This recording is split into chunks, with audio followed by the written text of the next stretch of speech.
ئەم کاتتان باش.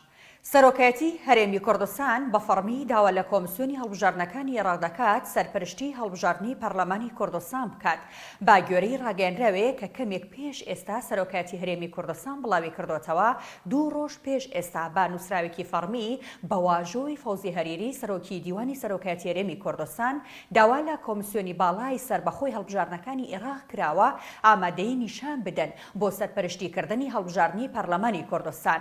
بە گوێرەی ڕاگەیەنراوەکەی سەرۆکایەتی هەرێمی کوردستان کۆپیەکی نووسراوەکەش بۆ لایەنە پەیوەندیدارەکان نێردراوە. سەرۆکایەتی هەرێمی کوردستان 2 پێشنیازی بۆ کۆمسیۆنی هەڵبژاردنەکانی عێراق کردووە. یەکەمیان هەڵبژاردننی پەرلەمانی کوردستان لە ڕۆژی 18 مانگی 11 ئەم ساڵ ئەنجام بدات. ئەم وادەیە پێشتریش فەرمانی هەرێمی بۆ دەرکراوە. پێشنیازی دووەمی سەرۆکایەتی هەرێمی کوردستانەوەیە کە لەگەڵ هەڵبژاردننی ئەنجومەنی پارێزگاکانی عێراقدا کە بڕیارە ڕۆژی 18 مانگی 12 ئەم ساڵ ئەنجام بدرێت هەڵبژاردننی پەرلەمانی کوردستانیش لەو ڕۆژەدا ئەنجام بدرێت. حاکم عومەر ئەحمەد سەرۆکی کۆمسیۆنی هەڵبژاردننی عێراق بە زوومی ڕاگەیاند تاوتوی داواکاریەکەی هەرێمی کوردستان دەکەین و ئەو کات وەڵامی دەدەینەوە. ئەو گوتی هێشتا ناتوانین بڵین دەتوانین سەرپەرشتی هەڵبژاردنەکان بکەین یاخود نا. داواکاریە تازەکەی سەرۆکایەتی هەرێمی کوردستان لە کاتێکدایە مانگی ڕابردوو سەرۆکایەتی هەرێم شاندێکی کۆمسیۆنی بانگێشتی هەولێر کردبوو بۆ گفتوگۆ لەبارەی ئەنجامدانی هەڵبژاردنەکەوە، بەڵام ئەو کات ڕوونکردنەوە لەبارەی ئەنجامی گفتوگۆکان نەدرابوو. پەرلەمانی کوردستان ڕۆژی 6 مانگی 11 ساڵی ڕابردوو ماوەکەی کۆتایی هات. پێش ئەو وادەیە سەرۆکایەتی هەرێم ڕۆژی 1 مانگی 10 بۆ ئەنجامدانی هەڵبژاردنەکە دیاری کرد، بەڵام بەهۆی ڕێگنەکەوتنی لایەنەکان هەڵبژاردنەکە ئەنجام نەدراو. تەمەنی پەرلەمانی کوردستان بۆ ماوەی ساڵێک درێژکرایەوە، بەڵام ڕۆژی 30 ئایاری ئەم ساڵ دادگای فێدراڵی عێراق درێژکردنەوەی تەمەنی پەرلەمانی کوردستانی هەڵوەشاندەوە. سەرنجام لا سەرەتای ئەم مانگەوە بە فەرمی کۆتایی بەکارەکانی پەرلەمان هێنرا. ئێستا لایەنەکان لە بەردەم 2 هەڵبژاردندان.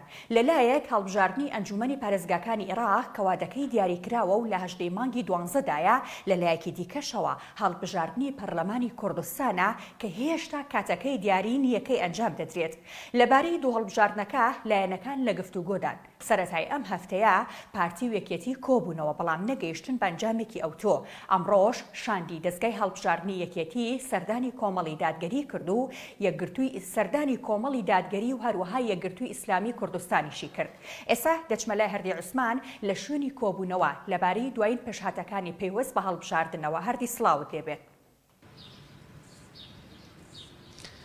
بەڵێ میهرەبان، ئەم کاتەی ئێوە و وەرگرانی زوم باش دیارە بەیانی ئەمڕۆ شاندێکی مەکتەبی شاندێکی یەکێتی نیشتیمانی کوردستان سەردانی کۆمەڵی دادگەری کرد و لە پاش ئەویش سەردانی یەکگرتووی ئیسلامی کوردستانی کرد. دیارە ئامانج لە هاتنی ئەم شاندە کە لە نێو بینای ئەنجومەنی سەرکردایەتی کۆمەڵی دادگەری لەوێ لە کۆنگرەیەکی ڕۆژنامەنووسیە ئامانجی سەردانەکەیان خستە ڕوو.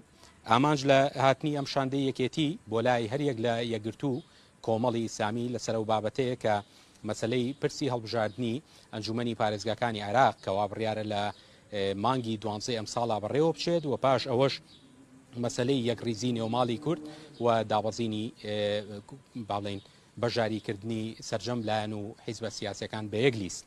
لە کۆنگرە ڕۆژنامەنووسیەکەدا ڕزگار حاجی حەما ئاماژەی بۆەوە کرد کە یەکێتی دەست بۆ هەموو لایەنەکانی دیکە درێژ دەکا و کاتی عینادی و ململانێ نەماوە، بەڵکو کاتی ئەوەیە کە هەمومان هەموو حیزبە سیاسەکان هەموو لایەنە سیاسەکان یەک بگرن بۆی ئەو پارچە گرنگەی کوردستان و لەدەست نەدەین. و یەکێکی دیکە لە تەوەرەکانی ئەو کۆنگرە ڕۆژنامەنووسیەوان باسییان لەوە کرد، هەرچەنە کۆمەڵی دادگەری ژەوان قسەی خۆیان هەبووان باسییان لەوە کرد ڕاستە کۆبوونەوەی ئەمڕۆیان تەنها و توێژ و با بڵێن گفتوگۆکردن بووە لەسەر هاتنی سەردانەکەی یەکێتی نیشتیمانی کوردستان بۆ لای کۆمەڵی دادگەری.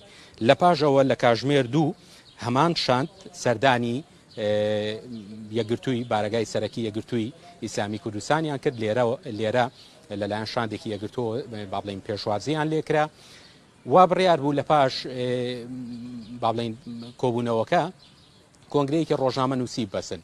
ئێمە وەکو تیمی میدیایی زوم و سەرجەم بەشێکی زۆر لە میدیاکاران لە پاژەوەی کە زیاتر لە کاژمێر و نیوێک چاوەڕێی شاندەکە بووین، چونکەوا بڕیار بوو کۆنگرەیەکی ڕۆژنامەنووسی بەسن و ناوەرۆکی کۆبوونەوەکەی ئەمڕۆیان چۆن لەگەڵ کۆمەڵی دادگەری ئەوان لە کۆنگرەیەکی ڕۆژنامەنووسیا باسییان کرد، ئاواش لەگەڵ یەکگرتوو باسی بکەن بۆی بزانن بابەتە باڵێن کۆنگرە ئەو کۆبوونەوەیان هەر بە هەمان ئامانج بووە و تەوەری دیکە باسی چی کراوە وەجگە لە یەکلیسی با بڵین باسی هەڵبژاردنەکانی پەرلەمانی کوردستان کراوە یاخودنا بەڵام بە شێوەیەکی گشتی لە پاش کاژمێر و نیوێک لە کۆبوونەوەکەیان لەگەڵ یەکگرتووی ئیسلامی کوردستان ئەوان هیچ کۆنگرەیەکیان نەبەست و ئامادە نەبوون قسە بۆ هیچ میدیایەک بکەن. ئێمە وەکو زوم زۆر هەوڵماندا هەر یەک لە شاندی یەکێتی یاخود یەکگرتوو وەربگرین بۆی بزانین ناوەڕۆکی کۆبوونەوەکەیان لەگەڵ یەکگرتووی ئیسلامیش هەمان ناوەڕۆک و بابەت بووە کە لەگە کۆمەڵی دادگەری باس کراوە یاخودنا بەڵام وەکو ئاماژەم بۆ کرەوە ئامادە نەبوون قسە نەبوو ئێمە و نەبوو میدیاکانی دیکەش بکەن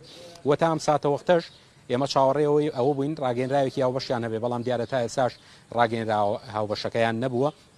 بە شێوەیەکی گشتی ئەمڕۆ یەکێتی نیشتیمانی کوردستان لەسەر ڕاستپارتەی باوڵ تاڵەبانی سەرۆکی یەکێتی نیشتیمانی کوردستان ئەم شاندە ئەمڕۆ بۆ لای هەر یەک لە یەکگرتوو کۆمەڵ هاتووە و بە پێی زانیاریەکانی زوم کەم بە دوواداچوونم کرد و لە سەرچاوێکەوە ئەم هەواڵم بەدەستگەشت کە بازەوە دەکرێت ڕەنگە لە ڕۆژانی داهاتووشە ئەم شاندە سەردانی چەندین لایەنی سیاسی و با بڵین حیزبەکانی دیکەی حیزبەکانی دیکەش بکرێت بەڵام تەنها زانیاریە. ئێمە لە زوم ینی هەم خۆم و هەم هاوکارانم لە با بڵین دە هەولێر و لە شوێنەکانی دیکە لەگەڵتان بەردەوامە بین ئەم سەردانانەی یەکێتی و سەرجەم لایەنە سیاسەکانی دیکە بۆ لای هەر لایەنێکیان بێت ئێمە هەوڵەدەین بە شێوەیەکی گشتی سەردانەکان کۆی گشتی سەردانەکان و ناوەڕۆکی کۆبوونەوەکانیان بۆ وەرگرانی زوم بخەینە ڕوو.